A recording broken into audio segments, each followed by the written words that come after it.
Pada beberapa pertemuan sebelumnya, kita telah mempelajari mengenai analisis regresi linear sederhana. Pada pertemuan kali ini, kita akan belajar bagaimana cara melakukan analisis untuk regresi linear berganda, khususnya untuk regresi dengan dua peubah bebas. Untuk melakukan analisisnya, kita akan banyak melakukan operasi matriks, seperti sebagaimana yang telah kalian pelajari pada pertemuan sebelumnya. Baik, untuk lebih jelasnya, mari kita simak dulu penjelasan di video berikut ini. Regresi linear dengan dua peubah penjelas. Saya punya ilustrasi ya, misalkan kita punya data penjualan per minggu di suatu toko ya. Biasanya penjualan per minggu di toko ini dipengaruhi oleh beberapa peubah. Misalkan di sini ada banyaknya jumlah pegawai yang sanggup melayani customer dalam toko tersebut, atau bisa juga luas dari toko tersebut. Atau mungkin kasus lain ya, misalkan di sini harga jual suatu rumah ini bisa dipengaruhi oleh banyak hal seperti luas bangunan, umur bangunan, atau pula jarak lokasi dari rumah ke jalan raya. Contoh lainnya adalah tinggi dari pohon tanaman tertentu ya, ini bisa jadi dipengaruhi oleh umur tanaman, dosis pupuk yang diberikan, kandungan hara tanah, atau juga curah hujan di lokasi penanaman.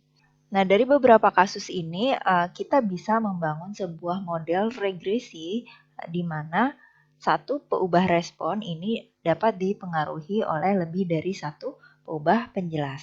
Nah, kasus seperti ini biasa disebut sebagai regresi linear berganda. Ini adalah bentuk umum dari model regresi dengan K peubah penjelas, di mana Y sama dengan beta 0 plus beta 1 X1 plus beta 2 X2 sampai dengan beta K XK ditambah dengan epsilon. Di mana beta 0, beta 1, beta 2 sampai dengan beta K ini merupakan koefisien regresi yang harus diduga. Ya, berikut adalah cara penulisan model regresi linear berganda dengan notasi matriks. Oke, di sini saya akan lebih fokus untuk menuliskan model regresi linear dengan dua peubah penjelas ya. Jadi kalau untuk dua peubah penjelas modelnya adalah Y sama dengan beta 0 ditambah beta 1 X1 ditambah beta 2 X2 ditambah dengan epsilon. Oke, kalau kita jabarkan dalam bentuk matriks seperti ini ya, ini adalah vektor Y-nya, dan di sini adalah matriks X ya, isinya adalah vektor 1, vektor X1, dan vektor X2. Lalu ini adalah vektor dari parameter regresinya atau betanya ya, dan di sini adalah vektor dari epsilon. Nah, dengan notasi matriks ini dapat dituliskan sebagai berikut. Vektor Y sama dengan X ya, atau matriks X dikalikan dengan vektor beta ditambah dengan vektor epsilon, dengan K adalah banyaknya peubah penjelas. Berikut kita lihat notasi matriks pada model regresi linear berganda dengan K-nya atau banyak peubahnya sebanyak 2. Nah, ini tadi kita tuliskan ya, Y vektor sama dengan matriks X dikalikan vektor beta ditambah vektor epsilon. Oke, ini kalau dijabarkan bentuknya seperti ini ya.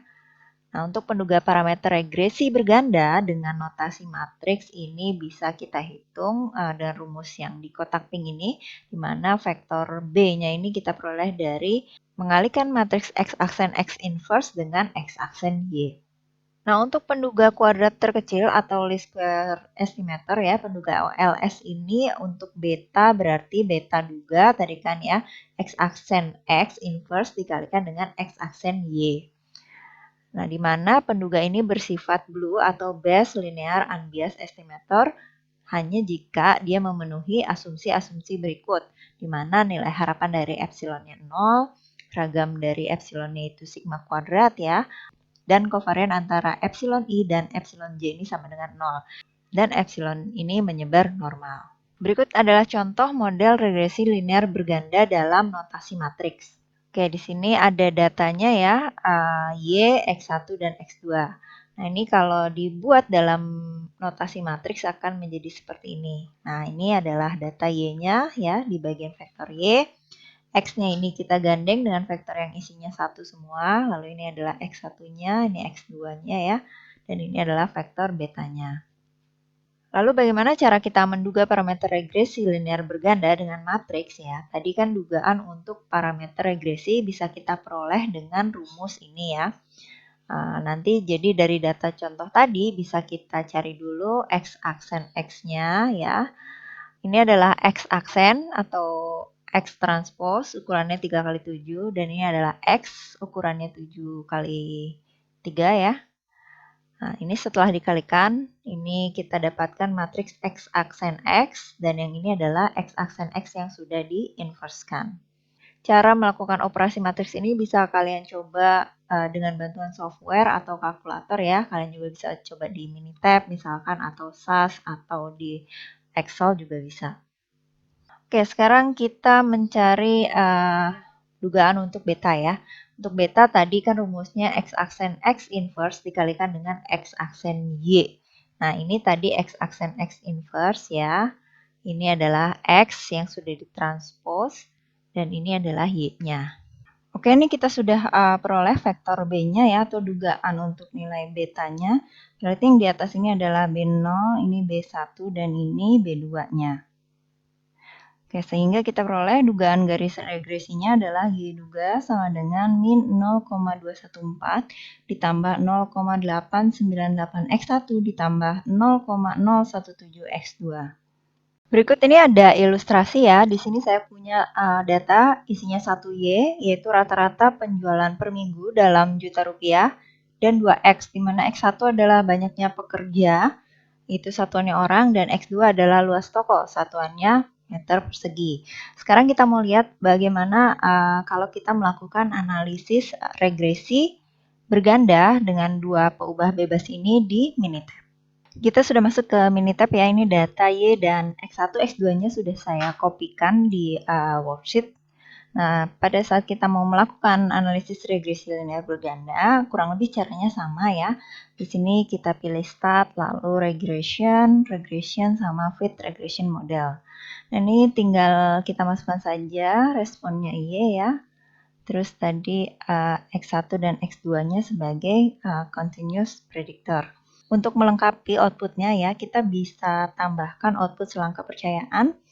Ini kita bisa setting di bagian option ya, tadi option ada confidence level of interval ya. Di sini kita mau mengeluarkan dua arah yang batas atas atau batas bawahnya ya. Ini bisa kita pilih atau misalnya mau lower bound saja atau upper bound saja itu bisa dipilih di sini. Untuk mengeluarkan nilai upper bound sama lower boundnya ini kita klik di bagian result ya. Di result ini ada display of resultnya, jangan yang simple table tapi yang expanded tables. Nah ini kalau sudah kita bisa oke kan.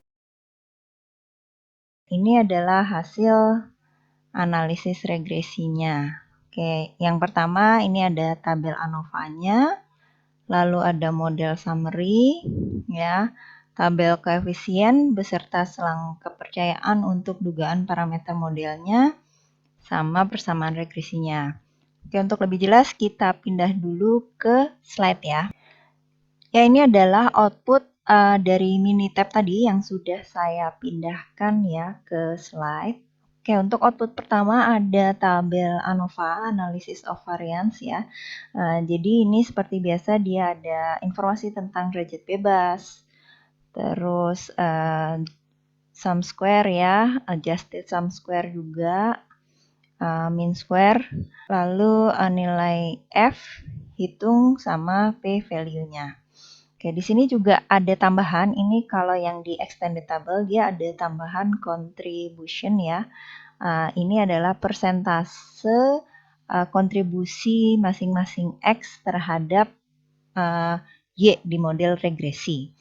Nah, ini bisa kita lihat yang paling tinggi kontribusinya adalah yang X1 ya, sebesar 82,37%. Oke, lalu di bagian bawah ini ada model summary-nya ya. Di sini ada nilai S-nya sama R square adjusted ya. Nah, ini biasanya kalau untuk model regresi dengan X-nya lebih dari 1, ini kita gunakan yang R square adjusted ya. Jadi dia sudah di adjust atau disesuaikan dengan banyaknya peubah bebas yang masuk ke dalam model. Lalu di bagian koefisien ini seperti biasa kita bisa lihat koefisien regresinya ya, atau dugaan untuk parameter regresinya. Nah, ini adalah simpangan baku atau standar error untuk koefisien regresi ini tadi. Nah, ini adalah selang kepercayaan untuk dugaan dari parameter regresi ya. Jadi yang ini ya, yang min 3,42 ini kan B0 ya. Selang kepercayaan ini B0 ini antara min 9 sampai 2,15. Begitu juga untuk yang B1 dan juga B2. Ini adalah selang kepercayaannya. Oke, lalu ada T value atau T hitungnya ya, dan juga ada p-value. Nah, lalu di paling akhir ini ada VIF. VIF ini merupakan salah satu indikator yang dapat mengukur kebaikan model regresi dengan menggunakan X lebih dari 1.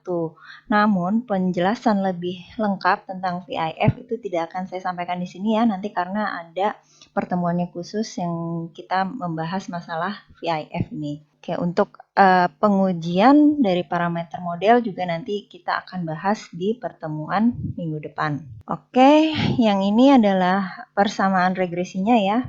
Ini didapatkan dari sini.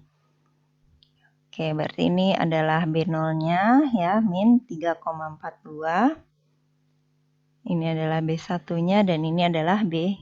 Oke, seperti itu ya cara melakukan analisis regresi berganda dengan menggunakan Minitab. Oke, kita masuk ke bagian interpretasi koefisien regresi ya. Tadi kan kita sudah peroleh persamaan regresinya seperti ini, lalu bagaimana interpretasinya?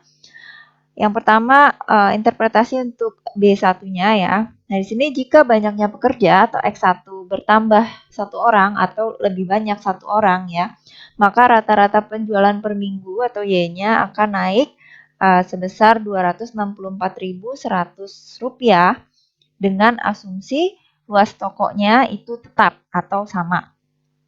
Jadi kalau regresi berganda ini harus kita tambahkan asumsi ini ya. Jadi kalau kita mau menginterpretasikan parameter yang di X1 berarti asumsinya X2, X3 dan yang lain itu tetap.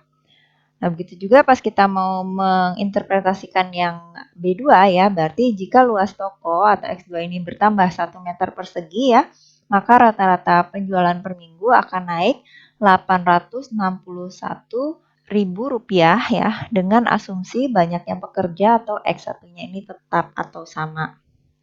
Oke, ini cara melakukan interpretasi untuk koefisien regresi di regresi berganda. Dari penjelasan di video tadi, mudah-mudahan kalian dapat memahami bagaimana cara melakukan analisis regresi untuk dua peubah penjelas.